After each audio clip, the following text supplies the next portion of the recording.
आसमान में गूंजती मिसाइलों की चीख, धुएं में लिपटते हुए अमेरिकी ठिकाने और मलबे में तब्दील होते न्यूक्लियर रिएक्टर।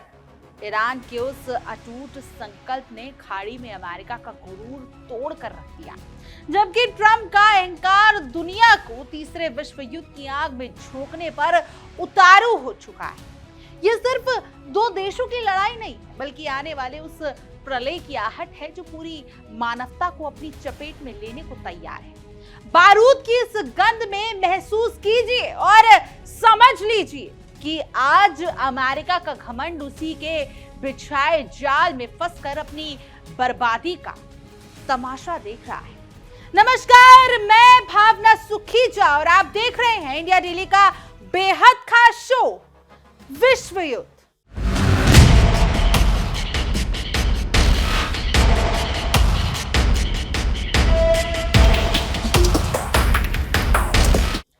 दुनिया के नक्शे पर इस वक्त बारूद की गंध फैली है और मिडल ईस्ट के आसमान में मंडराता हुआ धुआं किसी बड़े कयामत की आहट दे रहा है। ईरान और अमेरिका के बीच चल रही तनातनी अब केवल शब्दों की जंग नहीं रही, बल्कि दोनों मुल्क सीधे तौर पर आर पार की लड़ाई के मैदान में उतर आए हैं। आसमान से गिरती मिसाइलें और जमीन पर बिछती तबाही की तस्वीरों ने पूरी दुनिया को हिलाकर रख दिया है। खाड़ी देशों के ऊपर इस वक्त मौत का साया मंडरा रहा है। जहां अमेरिकी महाशक्ति के ठिकानों पर ईरान ने ऐसा प्रहार किया कि पेंटागन की नींदें हराम हो गई। खुद को दुनिया का चौधरी समझने वाले अमेरिका को ईरान ने आईना दिखा दिया। ये सिर्फ एक हमला नहीं, बल्कि दशकों से दबे हुए गुस्से का ज्वालामुखी है जो अब फट चुका है। बात सीधी है, ईरान ने ईंट का जवाब पत्थर से दिया है और साबित कर दिया है कि अब वो सहने वाला नहीं है, बल्कि पलटवार करने वाला शेर बन चुका है। दूसरी तरफ अमेरिका ने जो तबाही मचाई है वो इंसानियत के नाम पर कलंक है। ये वही अमेरिका है जो लोकतंत्र का ढोंग पीटता है, लेकिन असलियत में इसके हाथ खून से सने हुए हैं। आज के इस खास विश्व युद्ध के एपिसोड में हम आपको दिखाएंगे कि कैसे अमेरिका और ईरान के बीच की ये आग अब पूरी दुनिया को अपनी लपटों में ले रही है। सैटेलाइट से ली गई तस्वीरें इस बर्बादी की गवाह हैं, जिसे छिपाने की तमाम अमेरिकी कोशिशें अब नाकाम हो चुकी हैं। चलिए जानते हैं इस युद्ध के पीछे का पूरा सच, जिसे अमेरिका दुनिया से छुपाने की भरपूर कोशिश कर रहा है। ईरान ने जब अपने मिसाइल दागने शुरू किए तो ऐसा लगा कि मानो आसमान से आग बरस रही। फारस की खाड़ी में अमेरिकी ठिकानों को जिस तरीके से निशाना बनाया गया, उसने अमेरिका की तथाकथित सुरक्षा व्यवस्था की पोल खोल कर रख दी। कहते हैं ना कि अकल बड़ी या भैंस, तो यहाँ अमेरिका अपनी ताकत के अहंकार में चूर था और ईरान ने अपनी सटीकता से उसे जमीन पर पटक दिया। जॉर्डन के प्रिंस हसन एयर बेस पर जो हुआ वो अमेरिका के लिए किसी बड़े सदमे से कम नहीं था। वहां मौजूद MQ-4C ट्राइटन ड्रोन हैंगर का नामो निशान मिटा दिया गया। यह हैंगर केवल एक इमारत नहीं, बल्कि अमेरिका की जासूसी की आंख थी, जिसे ईरान ने पूरी तरीके से अंधा कर दिया। कतर के अल उदेद एयरबेस पर भी ईरान की मिसाइलें कहर बनकर टूटी। एक विशाल हैंगर को मलबे के ढेर में तब्दील कर दिया गया। यह मंजर देखकर समझ आता है कि ईरान ने तैयारी पूरी कर ली थी और अमेरिकी बेस सिर्फ कागज के शेर साबित हुए। बहरीन में स्थित अमेरिकी फिक्स्ड फ्लीट के हेडक्वार्टर के पास बनी स्टोरेज फैसिलिटी भी इन हमलों से अछूती नहीं रही। ईरान ने एक करके उन सभी ठिकानों को निशाना बनाया जो सालों से इस क्षेत्र में अपनी दादागिरी चलाते आ रहे थे। कुवैत में मौजूदा उस पुरानी UN बेस का जलना भी कोई इत्तेफाक नहीं। ईरान का सीधा आरोप है कि अमेरिका वहां से हिमार्स मिसाइलों के जरिए हमलों की साजिश रच रहा था, जो तो फिर ईरान ने उसे जलाकर खाक कर दिया। अब भुगतो अपनी करनी का फल। ये हमले कोई अचानक हुई घटना नहीं थी, बल्कि ईरान की तरफ से दी गई एक जोरदार जवाबी कार्रवाई।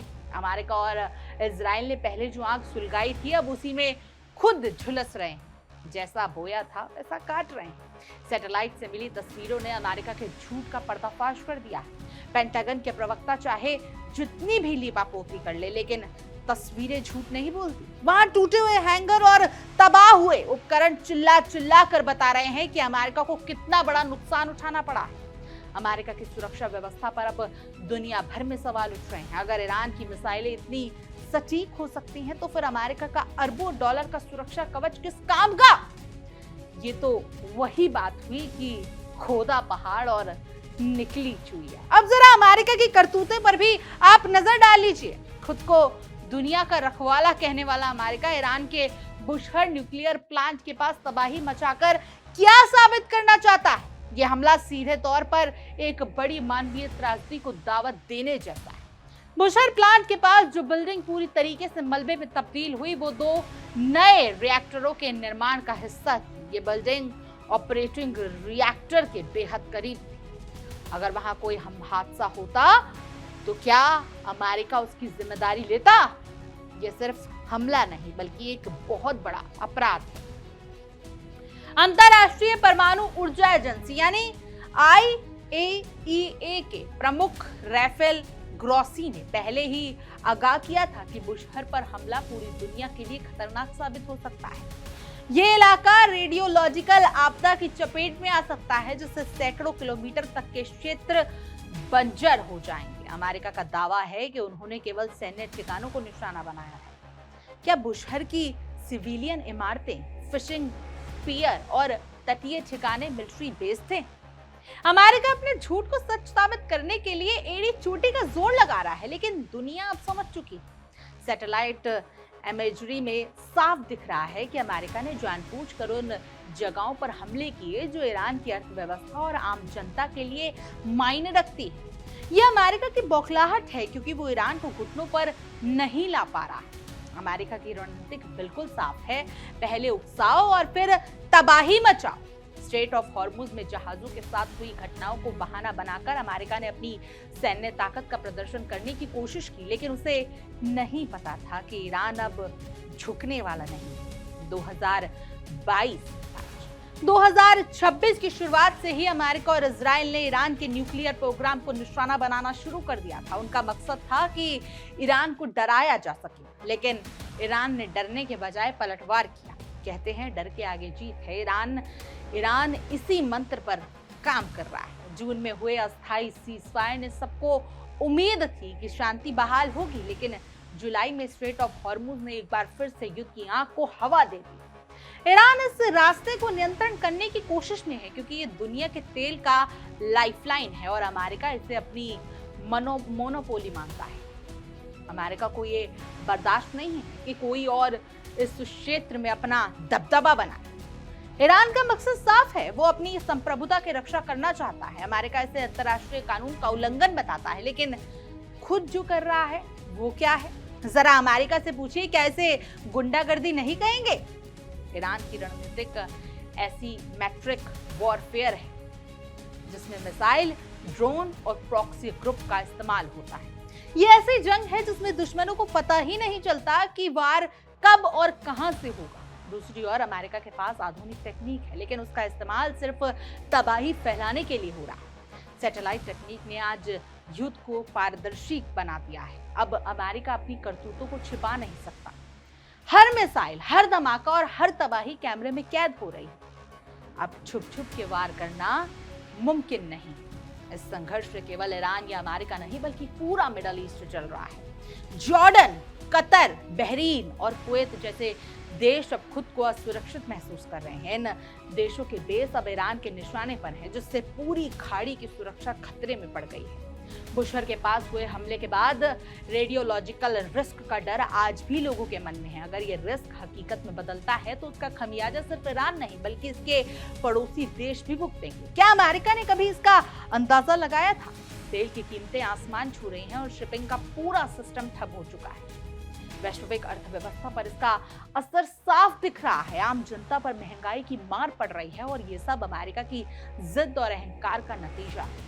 अमेरिका की दलील है कि वो शांति बहाल कर रहा है, लेकिन सच तो ये है कि वो आग में घी डालने का काम कर रहा है। किसी भी मुल्क के अंदर घुसकर तबाही मचाना क्या शांति है? ये तो खुलेआम दादागिरी है और दुनिया अब इसे देख रही है। ईरान के मिसाइल डिफेंस सिस्टम ने जिस तरह से अमेरिकी हमलों को झेला, उसने साबित कर दिया कि ईरान की टेक्निक अब पहले से कई गुना मजबूत हो चुकी है। अमेरिका को ये गलतफहमी थी कि वो ईरान को आसानी से कुचल देगा, लेकिन अब उसकी हवा निकल चुकी है। जो तस्वीरें हमने देखी हैं उसमें साफ है कि बेस की संरचनाएं किस तरीके से बिखर गई हैं। हैंगरों का ढांचा पिघल चुका है और उपकरण कबाड़ बन चुके हैं। अमेरिका इस नुकसान को मामूली बताकर अपनी इज्जत बचाने की कोशिश कर रहा है, लेकिन दुनिया बेवकूफ नहीं है साहब। क्षेत्र में प्रॉक्सी ग्रुप्स की बढ़ती सक्रियता और ईरान का बढ़ता मनोबल अमेरिका के लिए सबसे बड़ी सिरदर्द बन चुकी है। अमेरिका ने जो रास्ता चुना है वो अंतहीन युद्ध का रास्ता है। अब ना अमेरिका पीछे हट सकता है और ना ही ईरान अपनी बात से। स्ट्रेट ऑफ हॉर्मुज का मुद्दा अब ग्लोबल डिप्लोमेसी का केंद्र बन चुका है। ईरान ने अपनी ताकत का प्रदर्शन करके ये संदेश दे दिया है कि इस समुद्री रास्ते का असली मालिक कौन है। अमेरिका वहां से गुजरना है अब किसी खतरे से कम नहीं। अमेरिका वहां से गुजरे, लेकिन उसके लिए खतरा कम नहीं होगा। वैश्विक मीडिया जो पहले अमेरिका की हर बात को पत्थर की लकीर मानती थी, आज वही मीडिया उन सैटेलाइट की तस्वीरों के बाद सवाल उठा रही है। अमेरिका का झूठ अब उसके अपने ही पाले में गिर चुका है, क्योंकि जैसी करनी वैसी करनी भरनी वाली बात अब चरितार्थ हो रही है। ईरान की ओर से कहा जा रहा है कि बुशहर पर हमले के जवाब में बहुत भयानक होगा। ये धमकी नहीं बल्कि ईरान की तैयारियों का संकेत है। अमेरिका को अब अपने फैसलों पर दोबारा सोचने की जरूरत है, वरना शायद बहुत देर हो जाएगी। ये युद्ध सिर्फ हथियारों का नहीं बल्कि साख का भी है। अमेरिका अपनी सुपर पावर वाली छवि बचाना चाहता है और ईरान अपने अस्तित्व की लड़ाई लड़ रहा है। इस खींचतान में पिस तो आम इंसान रहा है, जिसकी कोई गलती ही नहीं है। अब यही कहना होगा कि अमेरिका को अब अपनी इस आक्रामक नीति पर फिर से विचार करना चाहिए। आग के साथ खेलने से हमेशा खुद के हाथ जलते हैं। दुनिया एक ऐसे मोड़ पर खड़ी है जहां जरा सी चूक से सब कुछ राख हो सकता है। उम्मीद है कि जल्द ही कोई रास्ता निकलेगा, लेकिन तब तक ईरान और अमेरिका के बीच का ये ज्वालामुखी कब क्या रंग दिखाएगा ये कोई नहीं जानता। इसी बीच एक और सनसनी खबर ने वॉशिंगटन से लेकर तेहरान तक खलबली मचा दी। खबर है कि अमेरिकी सीनेटर लिंडसे ग्राहम का निधन हो गया और उनकी मौत के साथ ही ईरान द्वारा जारी एक इन्फोग्राफिक ने पूरी दुनिया को हिलाकर रख दिया। इस लिस्ट में 14 बड़े नेताओं की तस्वीर है और सबसे हैरान करने वाली बात यह है कि ग्राहम की तस्वीर पर एक बड़ा क्रॉस का निशान लगा है। क्या ये महज एक इत्तेफाक है या किसी गहरी साजिश का नतीजा? ये सवाल पूरी दुनिया की जुबान पर है। ईरान के नए सुप्रीम लीडर मुस्तफा खामनेई ने अपने पिता की मौत का बदला लेने के लिए कसम खाते हुए खुलेआम धमकी दी कि इन अपराधियों को अपने बिस्तर पर मौत नसीब नहीं होगी। ईरान के एक अखबार ने जो लिस्ट जारी की उसमें ट्रंप और नेतन्याहू से लेकर दुनिया के कई ताकतवर नेता शामिल हैं। अब जब लिंडसे ग्राहम के साथ क्रॉस का निशान दिखा तो सुरक्षा एजेंसियां सतर्क हो गई और इस बात की जांच तेज हो गई कि क्या वो किसी सुनियोजित हमले का इशारा है। खैर, आप इस पूरे मुद्दे पर सबसे पहले देखिए हमारी सहयोगी नैना यादव की एक खास रिपोर्ट और इस मुद्दे को और विस्तार से समझिए। अमेरिकी सीनेटर और ट्रंप के कट्टर समर्थक लिंडसे ग्राहम की अचानक से मौत हुई, उसने कई सवाल खड़े कर दिए। इन सवालों का उठना लाजमी भी है, वो भी उस समय जब ईरान के सरकारी अखबार में ईरान ने आयतुल्लाह अली खामनेई की मौत का बदला ऐलान करते हुए दुनिया के कई बड़े नेताओं की हिट लिस्ट जारी की। और आप ये जानकर हैरान होंगे कि ये जो लिस्ट जारी की गई थी, इस लिस्ट में जो नाम है उनमें पहले अव्वल नाम पर दर्ज है अमेरिकी राष्ट्रपति डोनाल्ड ट्रंप का नाम। फिर दूसरे नाम पर अगर ये कहा जाए कि जिस रूप में कहा जा रहा है, हालांकि पहले नाम ये कहा जाए कि डोनाल्ड ट्रंप का नहीं है, ये पहला नाम आखिर कौन है वो भी आपको बताएंगे। लेकिन उससे पहले एक लिंडसे की रहस्यमयी मौत की बात जरा सुन लीजिए। अमेरिकी खबरों के अनुसार 71 साल के लिंडसे की मौत कार्डियक अरेस्ट की वजह से हुई। मौत से ठीक एक दिन पहले वो यूक्रेन की राजधानी कीव का दौरा कर आए थे और ज़ेलेंस्की से उन्होंने मुलाकात भी की थी।